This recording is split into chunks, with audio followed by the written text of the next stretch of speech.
il a mis le pantalon à l'envers. Hein. Il a mis le pantalon à l'envers. Hein. Regarde. On a gommé. Bonjour tout le monde. Buongiorno. Je m'appelle André Tito, Franck-Ramon Jiménez, mais appelez-moi plutôt Andrew.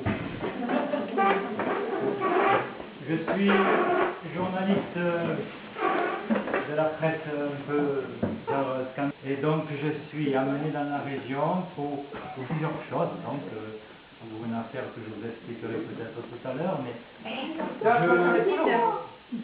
j'ai eu l'occasion. Fermez la porte si vous Alors, voulez. si je parle si bien français, c'est parce que je suis allé à l'université de Saint-Brieuc.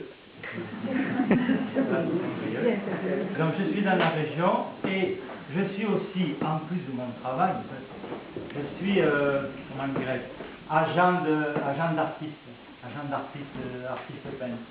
Donc, je dois vous recommander une exposition magnifique au musée de l'Odève, si vous avez l'occasion.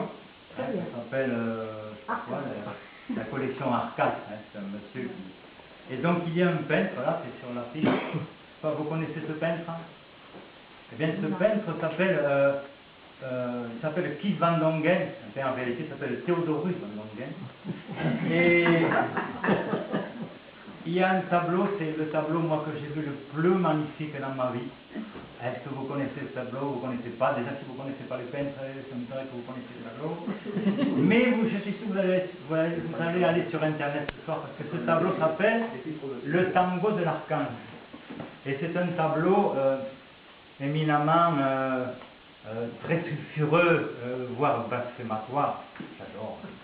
Et j'ai ouï dire qu'à dans la région, il y avait une petite artiste qui s'appelait Théodora, alors est-ce qu'elle est parente avec Théodorus, mais qui faisait plein de tableaux, et notamment un tableau que vous avez acquis, qui s'appelle Le Tango de je ne sais pas quoi. Voilà.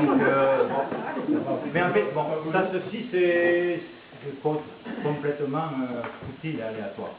Ma vraie raison de ma venue dans la région, c'est qu'il s'est passé un événement assez extraordinaire, c'est qu'il y a quelques jours, le monsieur, là, le cousin de la propriétaire, là, monsieur Daniel Biala, le maire du village, dans un champ pas loin, il a trouvé 5 ou 6 pots avec une plante assez étrange.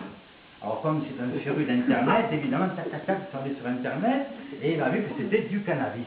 Du cannabis.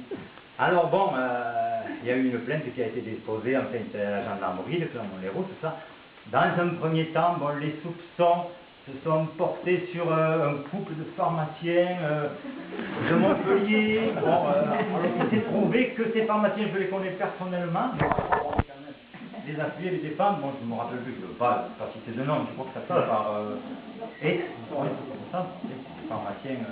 Et ils ont été assez rapidement innocentés, blanchis.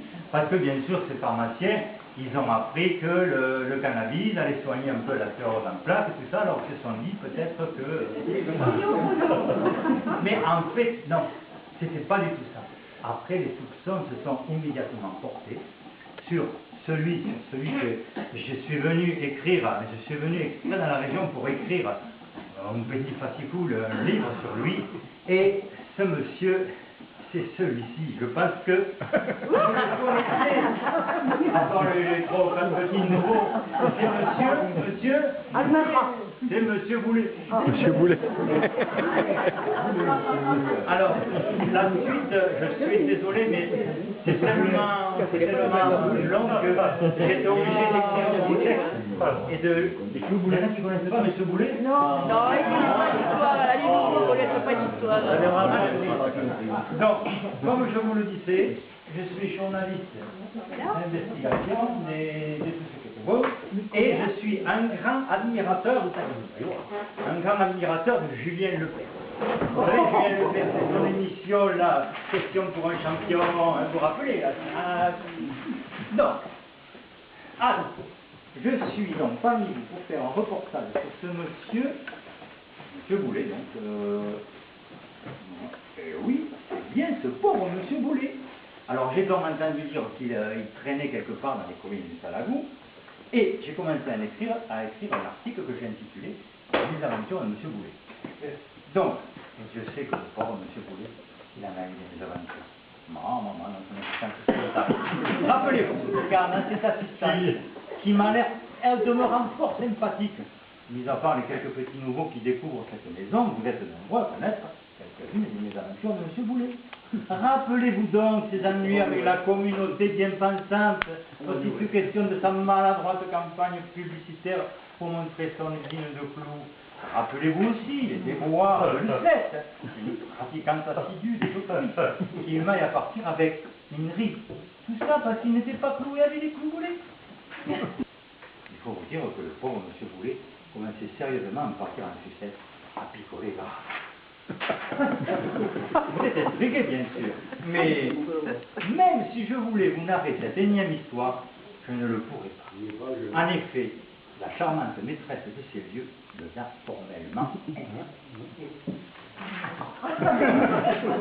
Le pauvre M. Boulet, chassé par son épouse, désavoué par les petits blancs catholiques de la bourgeoisie moyenne ou aisée, rejeté par tous les siens, entre en dépression et se réfugie dans l'alcool, le jeu et les femmes, et se retrouve dans la rue seul, errant au milieu d'une nature.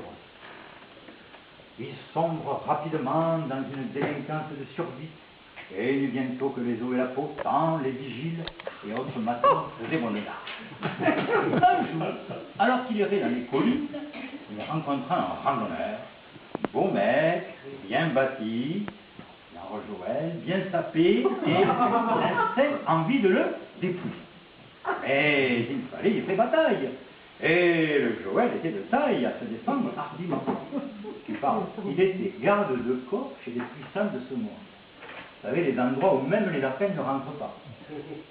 Monsieur Boulet, bon, d'abord humblement, entre en propos, et lui fait compliment sur son équipement qu'il admire. Il ne tiendra pas vous, mon pauvre petit monsieur, d'être aussi classe que moi. Il aurait parti le mec. Écoutez-les-moi, vous ferez bien, vos pareils sont misérables. Cancre, air, des pauvres diables, dans la tradition de mourir de faim. Suivez-moi, vous aurez bien meilleur destin. Vous m'êtes très sympa. Je vous ferai embaucher illico pour que vous fassiez le même travail que moi. Oh, m'a tout bien faire chez les puissants de ce monde.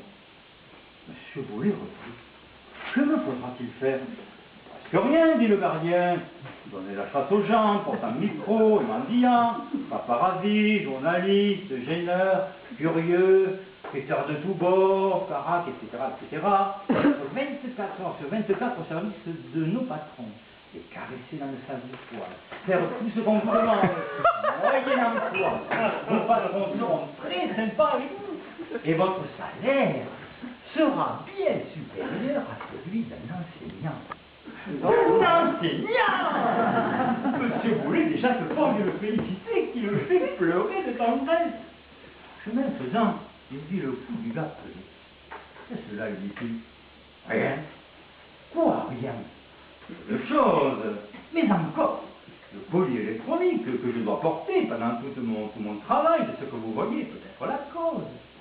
Un collier électronique. Vous ne pourrez donc pas vous voulez. Toujours. Mais qu'importe. Il importe si bien que de tous vos avantages, nourri, logé, tapé, salaire de super enseignant, je ne veux en aucune sorte, et ne voudrais pas même à ce prix un trésor. Cela dit, Maître Boulet s'enfuit, et pour encore. Aux dernières nouvelles, il aurait été aperçu dans les collines entourant le lac du Salagou. Moralité. Mieux vaut être pauvre et libre que riche et esclave. Mais à bien réfléchir, peut-être vaudrait mieux ici d'être riche et libre que pauvre et esclave. Remerciement. Je remercie tout d'abord M. Jean de la Fontaine, qui était en fait un espagnol de son vrai nom, Juan de la Canalización del Agua de Valencia, d'avoir écrit en 1668 cette fable, Le loup et le chien, que je connais malheureusement par cœur, que j'ai allègrement plagié. Et je vous remercie également de m'avoir écouté avec votre indulgence et votre patience naturelle.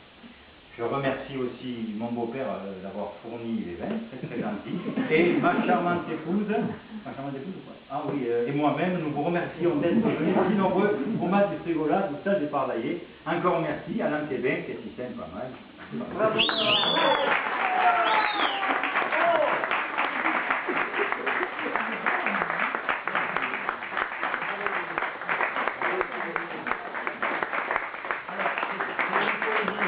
Le loup et le chien, c'est une poésie que j'ai apprise au CM2 là, en 1970. Je l'ai appris à des élèves.